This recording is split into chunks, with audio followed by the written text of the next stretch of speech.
नमस्कार। आज का हमारा टॉपिक ना बहुत ही प्रैक्टिकल होने वाला है। हम बात करेंगे कि टेक्निकल ट्रेडिंग के लिए अपना पहला वर्कस्टेशन स्टेप बाय स्टेप बिल्कुल शुरू से कैसे तैयार किया जाए।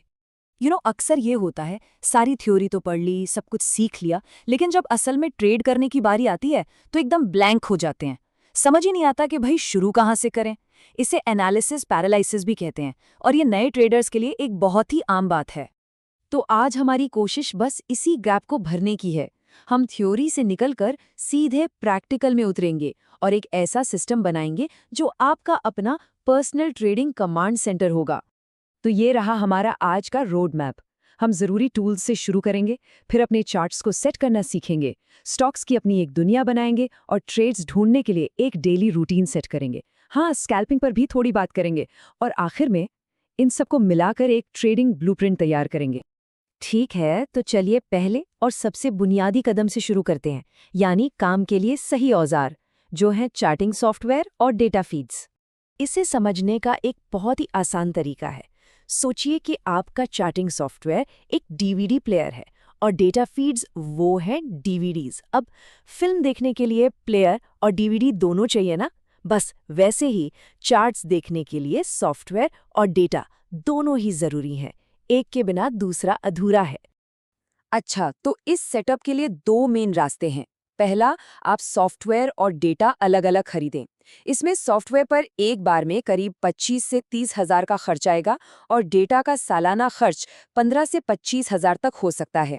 और दूसरा रास्ता है एक बंडल्ड प्लेटफॉर्म इस्तेमाल करने का, जैसे ज़ीरोधा का पाई, जो अगर आप एक्टिव ट्रेडर हैं तो अक्सर मुफ्त में ही मिल जाता है।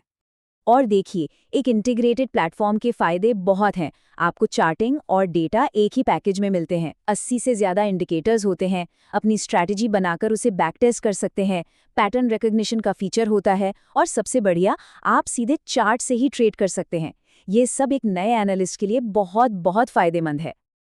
चलिए, अब अगले स्टेप पर चलते हैं। सही टूल्स तो मिल गए, अब वक्त है अपने चार्ट्स को सही तरीके से सेट करने का। इसके लिए दो बहुत ही जरूरी फैसले लेने पड़ते हैं, टाइम फ्रेम और लुक बैक पीरियड। सच बताऊं तो सही टाइम फ्रेम चुनना किसी भी नए एनालिस्ट के लिए सबसे बड़े और कंफ्यूजिंग फैसलों में से एक होता है, लेकिन ये इतना जरूरी है कि इसे नज़रअंदाज नहीं किया जा सकता। तो एक गोल्डन रूल हमेशा याद रखिए, टाइम फ्रेम जितना बड़ा होगा, ट्रेडिंग सिग्नल उतना ही ज्यादा भरोसेमंद होगा। मतलब 15 मिनट के चार्ट पर अगर कोई पैटर्न बन रहा है तो वो 5 मिनट के चार्ट पर बने उसी पैटर्न से कहीं ज्यादा मजबूत माना जाएगा। सिंपल। देखिए, अगर कोई अभी शुरुआत कर रहा है तो उसके लिए पोजिशनल या स्विंग ट्रेडिंग बेस्ट है। मतलब ट्रेड्स को कुछ दिनों के लिए होल्ड करना। इसके लिए एंड ऑफ डे यानी ईओडी टाइम फ्रेम और कम से कम 6 महीने से 1 साल का लुक बैक पीरियड इस्तेमाल करने की सलाह दी जाती है। इससे मार्केट का एक बड़ा पिक्चर देखने में मदद मिलती है। अब देखिए, बाजार में तो हजारों स्टॉक्स हैं, क्या सब पर नजर रखना मुमकिन है? बिल्कुल नहीं। इसीलिए हमारा अगला कदम है एक अपनी चुनिंदा वॉच लिस्ट बनाना, जिसे अपॉर्चुनिटी यूनिवर्स कहते हैं, ताकि हमारा फोकस बना रहे। तो ये अपॉर्चुनिटी यूनिवर्स है क्या? ये बस उन स्टॉक्स का एक ग्रुप है जिन पर आप रोज आसानी से नजर रख सकते हैं। हजारों स्टॉक्स के पीछे भागने से अच्छा है कि आप सिर्फ 50 स्टॉक्स पर फोकस करें। इससे क्या होगा? आप उनके बिहेवियर को गहराई से समझ पाएंगे, जो एक अच्छे एनालिसिस के लिए बहुत जरूरी है। तो सवाल है कि इस लिस्ट के लिए स्टॉक्स चुने कैसे? सबसे पहले लिक्विडिटी देखिए, मतलब खरीदने और बेचने की कीमत में ज्यादा अंतर ना हो। दूसरा, रोज का वॉल्यूम कम से कम 5 लाख तो होना ही चाहिए। और हाँ, ऑपरेटर ड्रिवन पेनी स्टॉक से तो दूर ही रहना है। अब सबसे आसान तरीका क्या है? बस निफ्टी 50 या सेंसेक्स 30 के स्टॉक से शुरुआत करें। सिंपल और सेफ। अच्छा, तो हमारा यूनिवर्स अब तैयार है। अब आता है असली काम, हमारी रोज की दिनचर्या। ये 1-2 स्टेप की प्रोसेस है जिससे हम रोजाना ट्रेडिंग के मौके खोजेंगे और उन्हें परखेंगे। पहला स्टेप है शॉर्ट लिस्टिंग। इसमें बस अपने यूनिवर्स के सभी 50 स्टॉक्स के चार्ट्स को फटाफट स्कैन करना है। और ध्यान कहाँ देना है? सिर्फ आखिरी 3 या 4 कैंडल्स पर। अगर कोई जाना पहचाना कैंडलस्टिक पैटर्न बनता हुआ दिखे तो बस उस स्टॉक को उठाकर अपनी शॉर्टलिस्ट में डाल लेना है। दूसरा स्टेप है इवैल्यूएशन। अब हम अपनी शॉर्टलिस्ट के हर स्टॉक को एक चेकलिस्ट पर कस कर परखेंगे।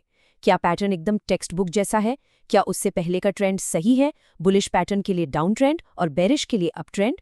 वॉल्यूम कैसा है, सपोर्ट या रेजिस्टेंस कहाँ है, और सबसे ज़रूरी, क्या रिस्क रिवॉर्ड रेशो कम से कम 1.5 का है? अगर हाँ, तो ही आगे बढ़ेंगे। अच्छा, अब एक छोटी सी बात स्कैल्पिंग पर। देखिए, ये एक एडवांस तकनीक है जो आमतौर पर अनुभवी ट्रेडर्स के लिए होती है, और इसका खेलने का तरीका बिल्कुल अलग है। तो स्कैल्पिंग में होता क्या है? यहाँ एक उदाहरण देखिए।